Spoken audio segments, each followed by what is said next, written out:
But first, let's get to the latest on Israel's war against Hamas and an ominous warning from the militant leadership today that the lives of Israel's remaining hostages in Gaza are in peril if Benjamin Netanyahu's government refuses to take part in further negotiations. Meanwhile, the fighting grinds on. This video, released by militants, claims to show an interaction with Israeli troops. The location and date are unknown. Israel says its focus right now is on southern Gaza's largest city, Khan Yunis, and two fronts further north. Meanwhile, Hamas continues to launch a barrage of rockets towards Israel. One evaded the Iron Dome defense system, causing damage to a building and vehicles in a city near Tel Aviv. A man reportedly suffered a leg wound. Israel says Hamas has fired more than 10,000 rockets towards its territory since October 7th. A show of solidarity in parts of the Middle East for the people of Gaza today. A general strike has taken place across the West Bank, East Jerusalem, Lebanon, and Jordan, as well as marches and rallies. Shops have been shuttered and public transport stopped for the day. Some sobering casualty numbers are emerging from both sides, with hostilities now in the 10th week.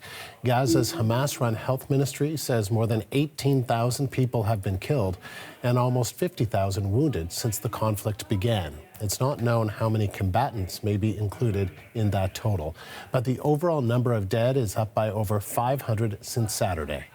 Israel's military, meantime, says just over 100 soldiers have died since the ground offensive began. Tomorrow, the UN is expected to consider another motion calling for a ceasefire in Gaza. This time, it will be in the General Assembly. Ahead of that, ambassadors from the UN Security Council have been visiting Egypt's border crossing with Gaza. Journalist Iris Mackler is in Jerusalem with the latest. 16 ambassadors from 16 countries from the UN Security Council visited at the invitation of Qatar and Egypt. They are two of the nations that were part of the team that negotiated the earlier ceasefire.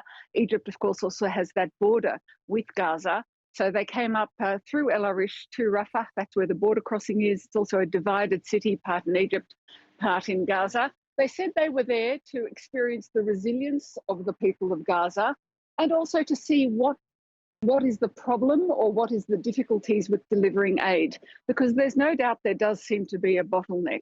Israel has, under US pressure, it must be said, agreed to do all its checks more quickly and to do them inside Israel at the Kerem Shalom, at its own border crossing. It sends the trucks south, but they don't seem to get in, and Israel accuses Egypt and the UN of not doing their jobs. They say it's very difficult to do any job under fire. But I think that the truth is that there is a bottleneck problem. Rafah, the border crossing there, wasn't designed for this. Kerem Shalom was designed for it. And we heard from the one of the UN humanitarian chiefs, Martin Griffiths, on Friday last week. And he said, he described it actually as a miracle, the thought that aid would come in from Kerem Shalom. But today we saw Hamas firing rockets at that very border crossing, where if the aid would come in, it would be much quicker. So you can see what a complex thing this is, Andrew. Even when the aid is there, it's so hard to get it in. And then it's so hard for it to reach the right people, because we saw a video today of some armed men on the top of the humanitarian aid trucks once they reach Gaza, and Israel says they're Hamas. And Iris, there's also a lot of focus on Israel's northern border with Lebanon, with the U.S. government expressing new concern today. What can you tell us about that?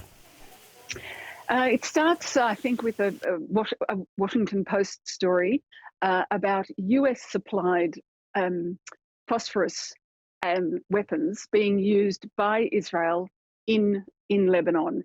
And that story tracks one attack. And what we find is that now the US is asking questions, and that spokesperson John Kirby has said there are concerns and they want Israel to explain. What we've heard from the Israeli media is that Israel says white phosphorus can be used in certain circumstances, including to provide smokescreen for soldiers and so forth, and that they used it legally. But that is a concern now being tracked by Washington, asking questions from Israel about that Washington Post exclusive. Iris Mackler in Jerusalem.